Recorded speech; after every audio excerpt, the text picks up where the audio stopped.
All right. Hi, everybody. My name is Mitch Wells, and I work with Ubiquity and run all of their education and financial literacy for our savers. So today we're going to talk about the individual plan provisions for your company. We're going to go over the enrollment process. Some of you might have received the email already. Others might have not, depending on where you are in the eligibility, but we'll go over all of that.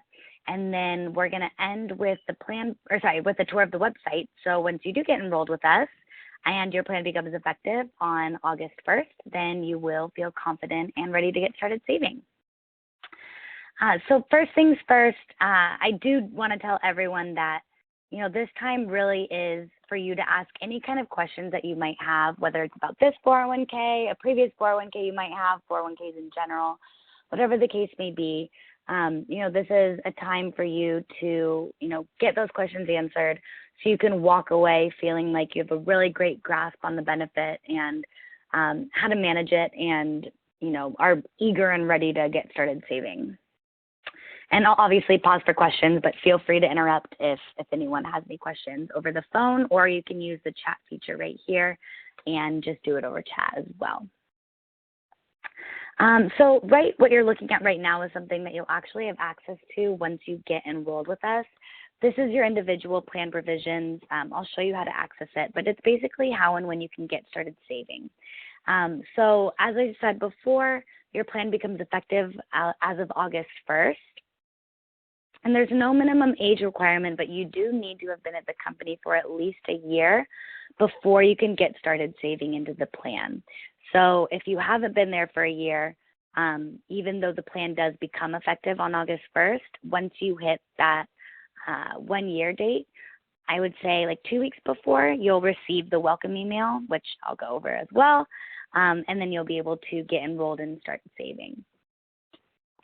But over here, you're going to see the contribution types. Now, for anyone who's never had a 401k before, when you see the word contribution or deferral, that is referring to the dollar or percentage amount that you're taking out of your paycheck every pay period and putting into your 401k. Now, with a 401k, those deferrals are automatic. So you're going to set your deferral amount, and then it's just going to automatically come out of your paycheck every pay period. So you don't have to worry about it. All of it's just going to go into your 401k and get invested and make you a lot of money. So, it's fantastic that everything is automated and that you have two different options for those contributions. So you have the option to either do a pre-tax contribution or a Roth contribution. Now, with the pre-tax contribution, what that means is that dollar or percentage amount that's coming out of your paycheck comes out prior to your paycheck being taxed based on your current, income tax now. It's going to go into your 401k, grow tax deferred, and then when you're withdrawing your funds for retirement, you pay taxes on those withdrawals based on whichever tax bracket you're in at the time of retirement. Or you can do a Roth contribution. And a Roth contribution is that dollar or percentage amount is going to come out of your paycheck after it's been taxed. So the money that is going into your 401k has already been taxed. So it'll go into your 401k, grow tax deferred, and then when you're withdrawing your funds for retirement, then you do not have to pay taxes on those withdrawals because you already did so at the time of the initial contribution. So with pre-tax contributions, you're paying taxes later, and with Roth contributions, you're paying taxes today. Now, there really is no right or wrong way going about this. The main thing is you want to start saving as early as possible. There is no pervasive rule as to what people should kind of follow. Everyone has their own personal circumstances and their own way about doing things, whether it's a financial, strategy or not. One kind of rule of thumb that I like to throw out there is if you are younger and just starting out in your career and you don't see yourself in your peak earning years yet, and so subsequently in a lower tax bracket as of right now, I would recommend maybe entertaining the thought of utilizing that Roth option since the taxes that you'd be paying today will be significantly lower than if, when you get into that peak earning year or those peak earning years and your tax bracket's higher. And then for the pre-tax, if you want that big tax break today, then exercise, the ability to use that pre-tax contribution. And again, you can do a combination of both. So if you want to do a little bit of pre-tax, a little bit of Roth, we administrate the plan and we take care of, knowing what is going to be taxed and what isn't.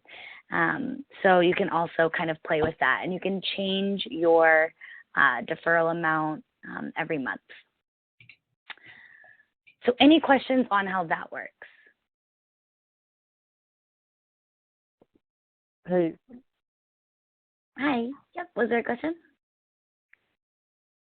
Yeah, so people can actually change their deferral amounts once a quarter.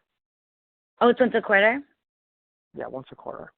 Oh, okay. My apologies. I thought I read wrong. My apologies. So once a quarter. So you can either, set an alarm in your calendar. I usually recommend that. It needs to be at least 5 business days prior to when that payroll would be due for that quarterly change, and then it'll be on the subsequent paycheck.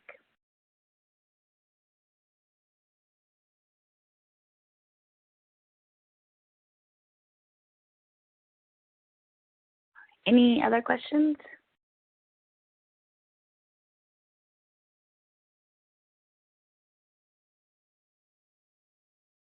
All right. So next you have the 3% non-elective contribution. So what that means is free money. It's an amazing, amazing thing. Your employer has decided to provide you with what would equate to 3% of, of what a 3% contribution would look like for you. They're going to provide on your behalf. So say you decide to contribute 3% of your own money, you're doubling your contribution before it even gets invested. And all of that money is always going to be pre-tax. So what would equate to 3% of your paycheck will be, pre-tax and contributed by your employer. So no matter what, you're going to be receiving that contribution from your employer. So it really is an amazing opportunity to double your money before it gets invested. It's free money, and it's immediately vested. So highly recommend at least, trying to get to that 3% amount so you can double your money and, be able to utilize that benefit, because not all employers are so generous with that. So highly recommend using that. And then contribution limits. So as you see right here, you are subject to annual federal limits. What that means is for the 2016 calendar year, you can get up to $18,000 into your 401k. And keep in mind, that is only for your own contributions, and it's from January 1st to December 31st. So 401ks will always, regardless of what time of year you started saving, 401ks will always start, again. Those limits will readjust and reset on the first of the, of year. But keep in mind, this is only for your contributions, so you can actually get, Mitch, yeah? Hi there. I'm sorry. We have a question. Oh, yeah.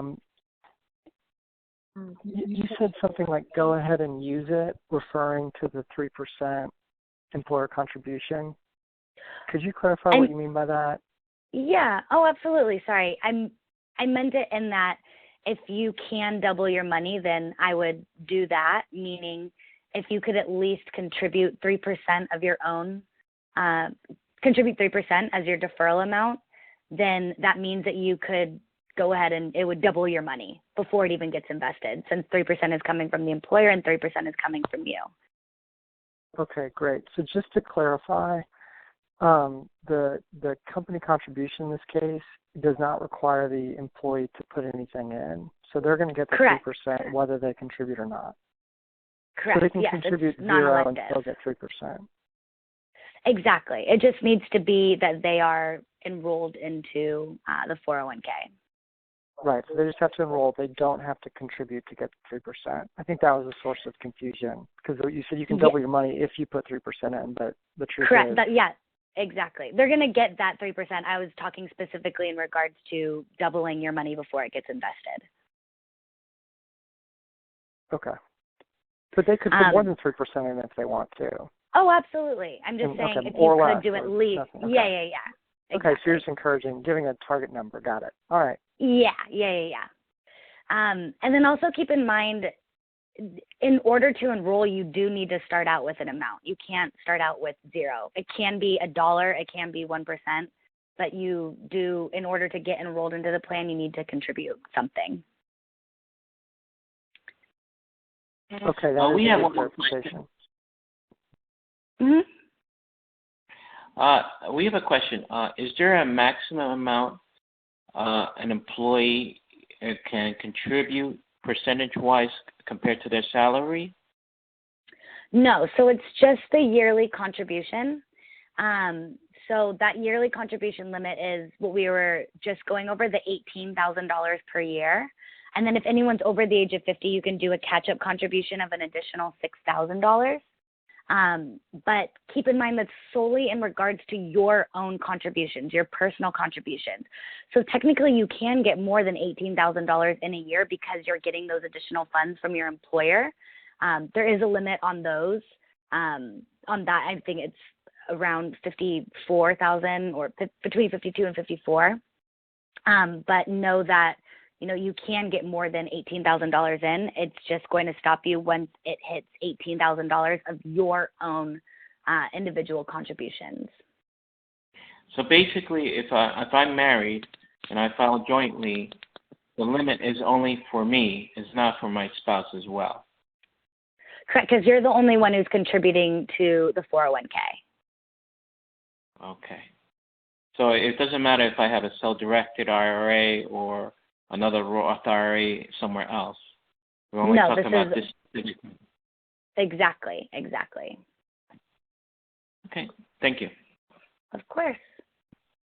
I have another question. So when you were saying that an employee has to contribute at least $1, is that accurate, in order to join the plan? Mm-hmm. So that's in addition to the 3%. So the 3% is coming from your employer. So that Okay. you're going to get no matter what if you're enrolled. But you do need to contribute something in order to just get enrolled. You just can't enroll with zero. So, and since you have a per quarter ability to change your deferral amount, you would have to wait till the following quarter to set it to zero if you didn't want to contribute any of your own personal money. Oh, got it. So, okay, at the point of joining the plan, can it be $1? Just a symbolic amount? Yeah, you can. Yeah, you just have to start with something.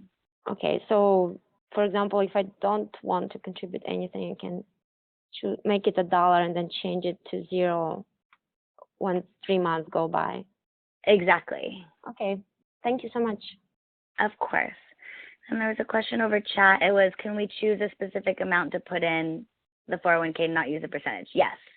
So you can either do a fixed dollar amount or a percentage amount, whatever you choose.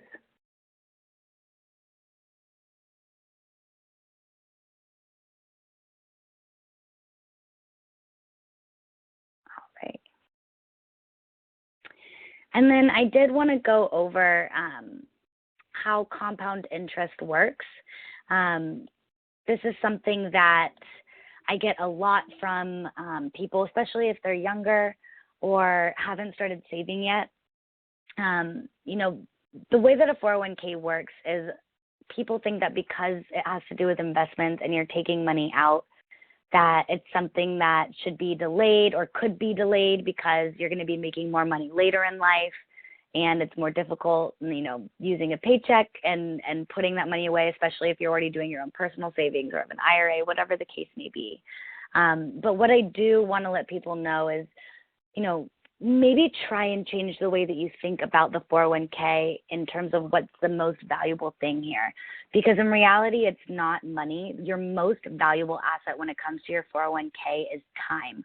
You can always get more money and put more money away. You cannot get back time. And that's the way that compound interest works, is the more time spent, the more your money is going to compound and grow to these exorbitant amounts where you're going to see a $20 contribution on your behalf is going to turn into hundreds of thousands of dollars in, a matter of 10 years, quite possibly. So what you're looking at right now is a chart where it shows someone saving the exact same amount, for starting at 25 and starting at 35, and that's going to stay flat. And as you can see, someone who started at 35 is getting half of what is, how it has accumulated and compounded for someone who started at 25. And that's because the way that compound interest works is, since you are, putting money into this account, it's getting invested and it's accruing interest. That interest is going to accrue interest. And then that interest then compounds and accrues interest. And then that interest accrues and compounds interest. And the only way to do that and to have it compound faster and double and triple, quadruple faster or the fastest is if you start saving early. So even if you are contributing $20, $50, whatever the case may be, even if it is tinier amounts, it's going to help you exponentially more in the long run because your money is going to compound and grow without you having to actively do anything. So if anyone does, go and looks up compound interest separately after this, you're going to see an example of someone who started saving at 25 and stopped at 35, and someone who did the same amount that started at 35 and ended at 50. And it shows that the person who, started saving at 25, even though they did it for 5 years less than the person who started at 35, that person who started earlier has more money in their account because of the way that compound interest works. And it just requires time, not necessarily a lot of money, just time. So highly, highly recommend, even if you aren't contributing a large amount, look at it in that, you need time on your side and you need compound interest to be able to work its magic to really get to these large numbers that are going to deeply benefit you by the time you are at your retirement age.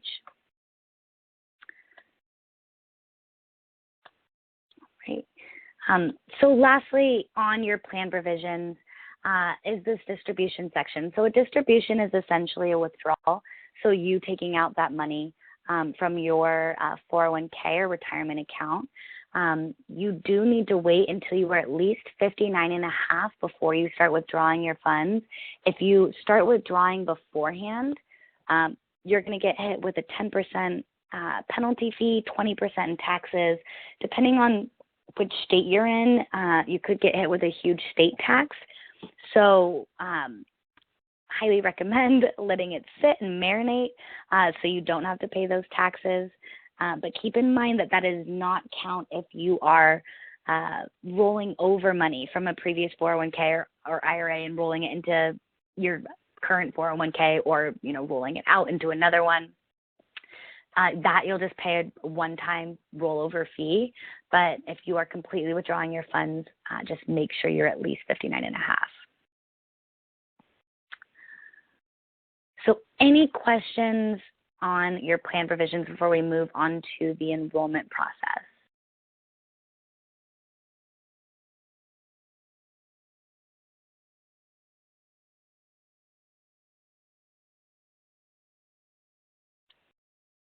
All right, seems like we're good. So what's going to happen with the enrollment process is if you haven't already, you're going to receive an email from Ubiquity, and it's going to look like this. And this is your welcome email. It's how you're going to finish up the enrollment that is going to get you logged in and ready to get started saving. So first of all, you're going to say, let's do it. You're going to say, yes, I wish to participate in the plan. And then it's going to have you set up your account. So this is creating a username, password, and security question. You're going to use the email address that the email was sent to. Just make sure that, if you want to use a personal address, make sure that it's in the system underneath, maybe as a secondary address. Check with your plan sponsor, but you can always change that later. I'll preface the enrollment process with saying that anything that you do during the enrollment process is changeable. So don't think that you're locked into it forever. You can always edit. So once you do username as an email, password, security question, agree to terms of service, hit sign up. It's going to have you review details. So this is your census information. If there's something wrong, then go ahead and contact Anya. If not, then you're good to go. Say, yes, that's me. And then it's going to ask you to manage your deferral. So this is where you're going to decide if you want to do pre-tax Roth or a combination of both. And then you can either click here for a percentage or fixed amount, and then you'll enter in your deduction amount. Now over here you have your deduction calculator. So this is going to be really beneficial to kind of help you conceive of a benchmark for, how much you should be saving and, how much money you would have if you were saving this much. What you do need to take into consideration, though, is that since these deduction calculators can't really take into account, very specific rates of return, it can't take into account a salary increase. It can't really look at compound interest exactly. It's going to be, in there because you have rate of return, but just keep that in mind. But you will be able to put in, if you had a starting balance at a previous 401k and you're getting that rolled over, your salary, what these amounts will be. And if you, say that you don't contribute anything, you would put a pre-tax deduction amount of 3%, since that would kind of be the equivalent of what's going to be provided by your employer. And then say you did want to contribute, say you're contributing 5% pre-tax. What you would do here would just be adding in another 3, so it would be 8. You would say I'm getting 8% pre-tax contribution. So then you can kind of calculate in what it would look like if you added to your employer contributions. But again, use it as a grain of salt, or use it with a grain of salt, and recognize that it can't take everything into consideration, but it's good to kind of conceive that idea. But once you go ahead and do that, you can hit save and continue. You will have access to that calculator, so just know that you do have access there once you get enrolled. And then it's going to have you select your investments. Now, correct me if I'm wrong, you do have the brokerage account option, correct?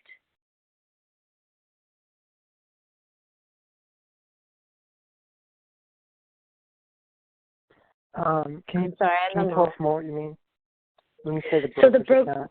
it would be like a PCRA, like a self-directed account. I guess we're not sure. I know that we have access to the Vanguard options. Yeah, absolutely. That's just something that the plan sponsor is Anya not on the phone, or? I am on the phone. Yeah, I'm not. Okay. Hi.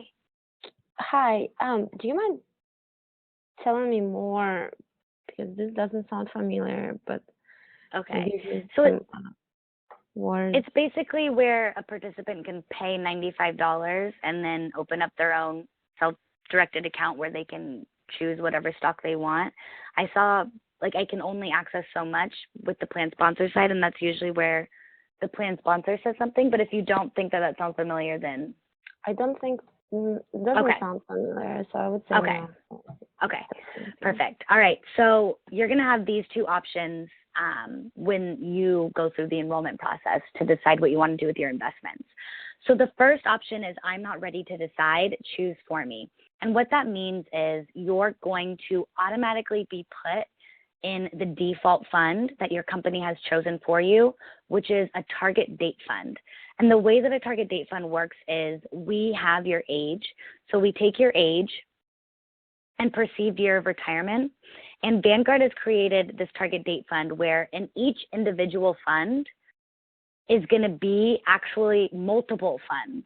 And the way that, what kind of funds are in there and the percentage of how much of your contributions are going into each individual fund will be indicative of where you are in your life. So if you're younger, it's going to be more aggressive, and then it's going to get progressively more and more conservative.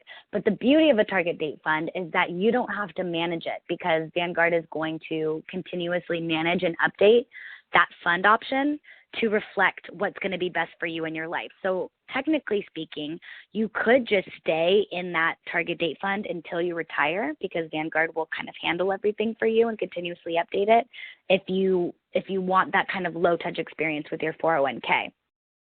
And 100% of your contributions will go in there.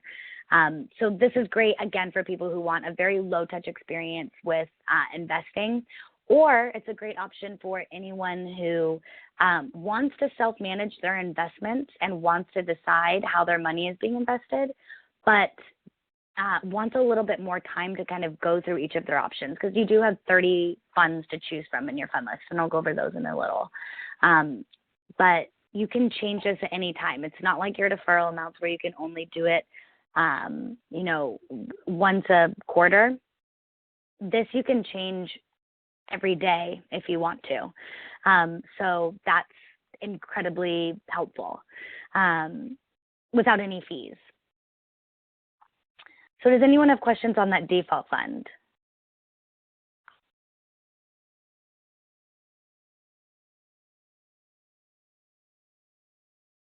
So you're saying there's no fees even if we change the investments every day? No. So the only fee that you would be paying and will be paying is the expense ratio, and that directly goes to Vanguard. And their expense ratios are notoriously low, of I think like anything lower than 0.1%. So you're not paying fees to us for changing your investments. You would just be paying an expense ratio because they'll vary between funds. Okay. Thank you. Of course.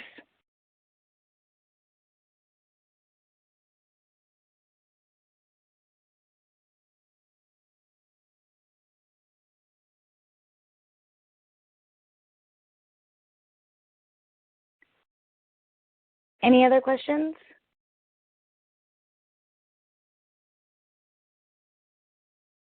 Okay, so this one's the default fund. It'll go into, this will go into the default fund. This will allow you to self-manage. So this is you going in and saying, I want to choose my own funds. I'm going to put 30% of my contribution here, 20% there, 10% here, and then you're good to go. And again, you can always change this later. And then lastly is the beneficiary. So name, address, relationship, social security number for who you would want the money to go to if you weren't able to pull it out. Something, if you were to pass away, I know it's very dark to talk about, but if you were to pass away before you were able to withdraw, this is who would have control of your money. But do keep in mind that if you do not have this information at the time of enrollment, you can actually just hit finish and you can bypass this step. Highly recommend going and making that change or entering in the information once you do get enrolled with us. But know that if you just want to get enrolled and get started, you can do so in a matter of minutes and enter everything in later. So does anyone have any questions on what we just went over during the enrollment process? And then yes, I have one more question. Let's say somebody has a power attorney for me. Could they call in my behalf with that power attorney and either change my selection or do what they need to with this? So what is the power of attorney? Because usually that has to be in regards to a specific context. Do you have them as a power of attorney for your 401k, or is it just in general? In general, for all my finances. So everything it's pretty self-managed when it comes to. Are you talking about like a financial advisor? You giving your financial advisor that power of attorney? Actually, it would be a relative, but yes, somebody that I trust with my finances. So I would just make them your beneficiary then, because in this context, they might not have the same option. They might have the power to change something, but they wouldn't be able to delegate that money. It would have to be the beneficiary having control of that. So make that person a beneficiary, and then they'll have control. Because if you don't have a beneficiary, then it just goes in order of next of kin. So first it would be if there was a spouse, and then next it would be children, and then if there wasn't anyone else, it would be a relative, and then it would go to the closest relative, and then it'd be an estate. But that is going to go through a lot of legal transgressions, and you might as well just put them as your beneficiary at the forefront of everything. Okay, thank you. Of course.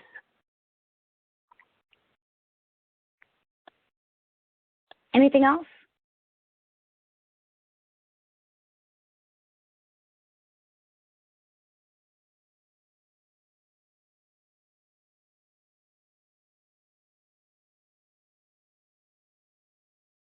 All right. So what you're seeing on the screen right now is the dashboard for what it's going to look like when you get logged in. So once you're done with the enrollment process, you're automatically going to get logged in. And then for any future reference, you can use that, the login information that you created at the beginning of enrollment. But just to give you a tour, you can pretty much manage your entire 401k from this dashboard, but at a glance, you'll be able to see your balance, how much of your money is in which individual investment. Over here, you'll have your 401k resources. So this first one, this QDIA notice, anyone who wants to go into that default fund and stay there or just wants more information about it, this is where you'll find it. You'll have your year-to-date statement, quarterly statement, your fee statement. So we are a flat fee-based company, which is very different than any other 401k provider.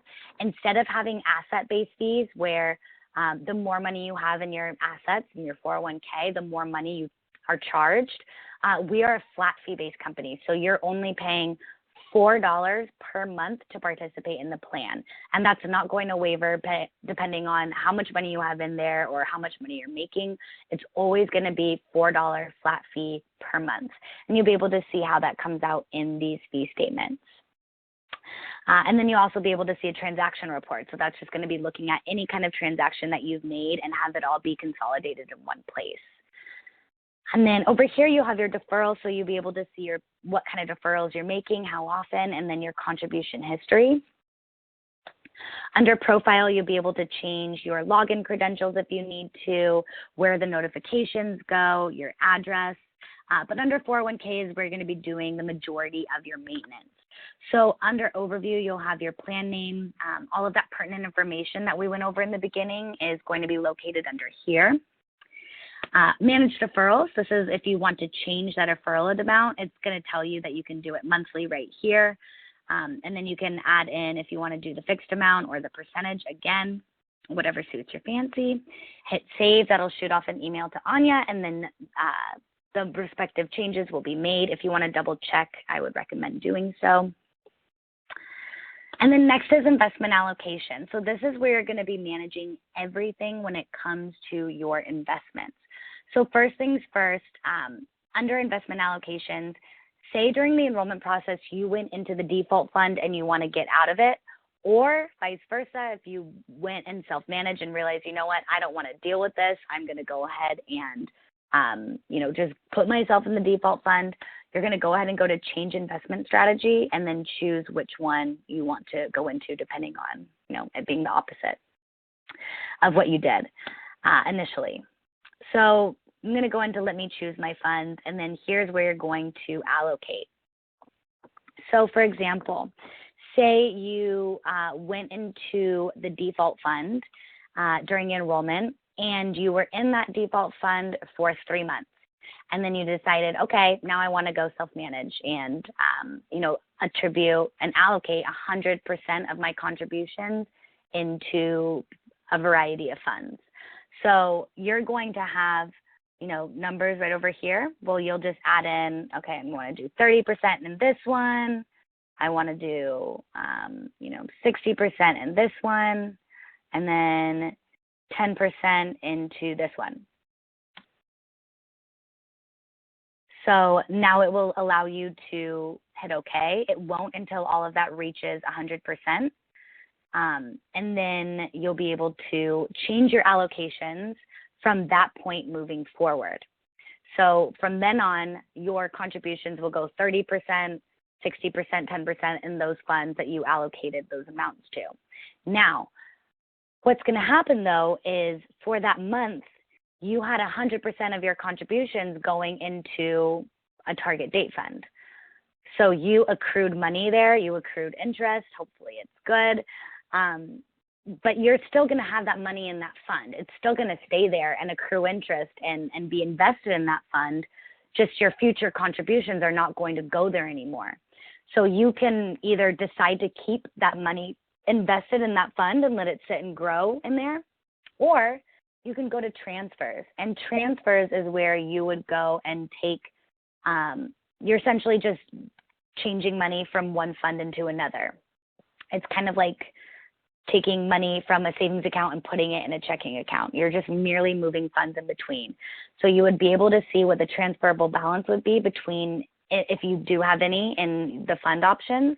You would go ahead and choose the amount to transfer, hit transfer, and then it would go to the respective funds that you would be able to put the money into. So investment allocations is going to change from that point moving forward.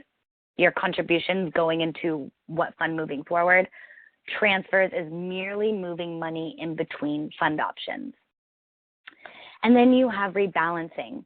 So rebalancing is, what this means is it's essentially because you have kind of a set amount where it's 100% of your money is allocated at all times, depending on how one of your funds or multiple funds perform, it can kind of, make those allocation amounts change based on how those funds are performing. So for example, if you started out where you have 50% of your contributions going into one fund and 50% going into another, say Fund A performs exponentially better than Fund B, it could kind of change and vary in that 65% of your contributions could be going into Fund A and 35 going into Fund B. Now, what you can do is you can either schedule automatic rebalancing to have it go back to the original targets, at a certain time, so it'll, no matter what, stay at 50-50, or you can rebalance yourself and you can have it, either manually go back to 50-50 or be like, I want it to go be 60-40, or maybe I want it to stay at 65-35 because I like how the way that's performed. So again, this is really up to you and indicative of, how you like to manage your money. So you can either be, again, low touch with the scheduling of the automatic rebalancing, or high touch where you're manually doing it on your own. Now, if you decide to go into the default fund and attribute 100% into that fund, you do not have to worry about rebalancing because Vanguard will automatically do that for you. So any questions on investment allocations, transferring, or rebalancing?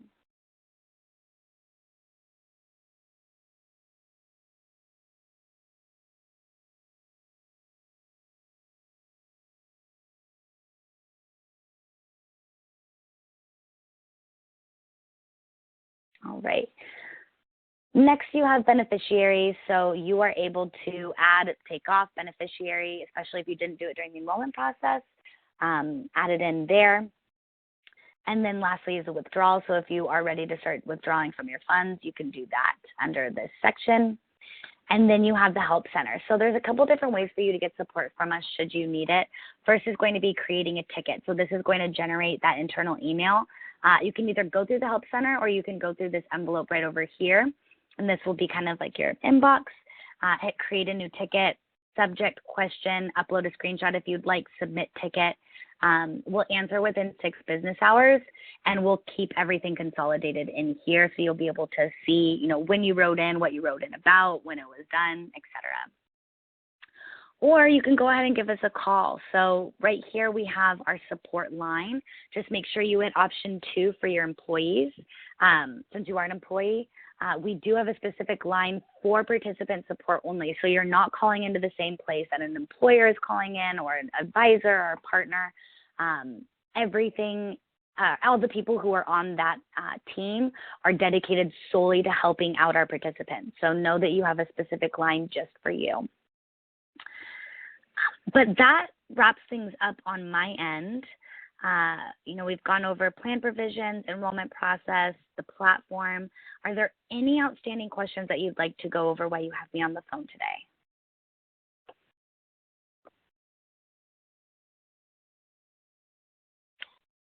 One more question about the withdrawals.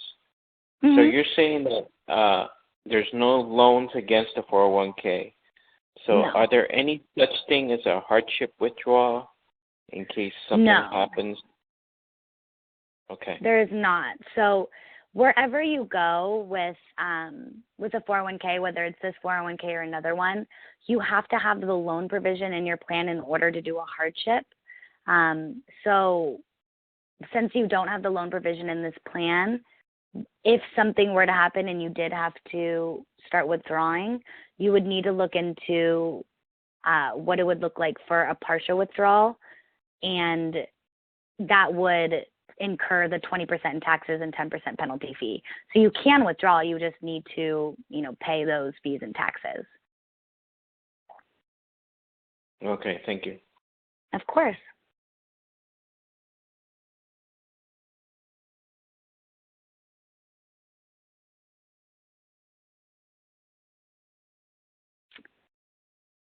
All right, so the question is, because our employer's 3% contribution is pre-tax, does that mean we'll have to pay tax on that money when it's withdrawal? Yes, correct. So since it's pre-tax now, you will have to pay taxes on it when you're making the withdrawals when you are retiring, and it'll be based on the tax bracket you're in at the time of retirement.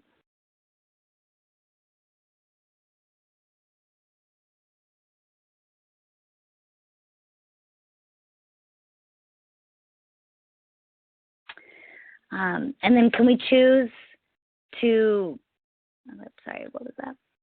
Can we choose to contribute it post-tax? No. You can contribute your own money with the Roth option.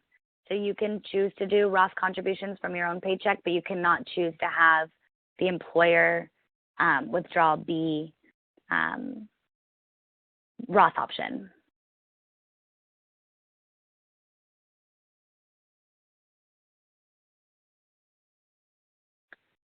Of course.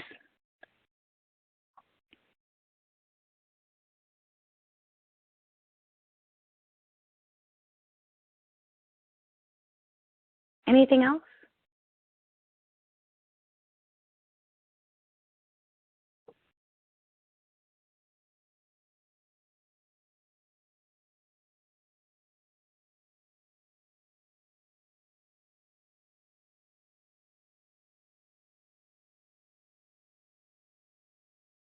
All right. So the question is, can I roll funds from an IRA at my bank over into this 401k? So if that IRA is pre-tax contributions, then yes. If it's Roth contributions, then no.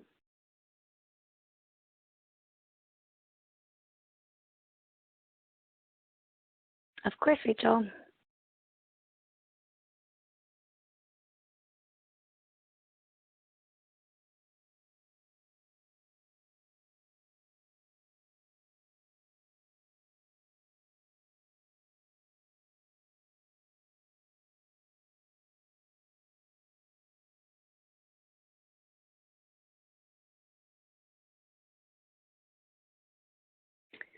All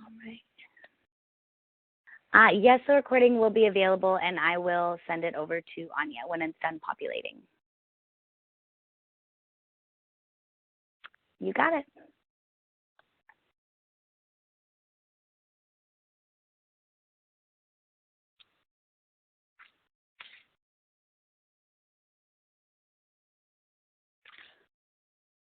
Right. If that's it, then again, on that welcome email that you'll be receiving, if you haven't already, at the bottom of it has all of the information should you need to get support prior to you getting enrolled.